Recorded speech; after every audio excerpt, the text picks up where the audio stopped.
მომავალი 4 წლის განმავლობაში საქართველოში C ჰეპატიტი ფაქტობრივად აღმოიფხვრება. C ჰეპატიტის ელიმინაციის 2016-2020 წლების ეროვნულ სტრატეგიას მთავრობა დღევანდელ დაამტკიცებს.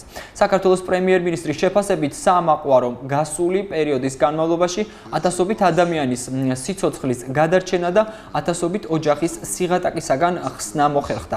როგორც გიორგი კვირიკაშვილმა აღნიშნა, მთავრობის მიზანია 4 წლის თავზე C ჰეპატიტით ინფიცირებულ 90% გამოკვლეული, ხოლო დაავადებულთა 95% განკურნებული იყოს.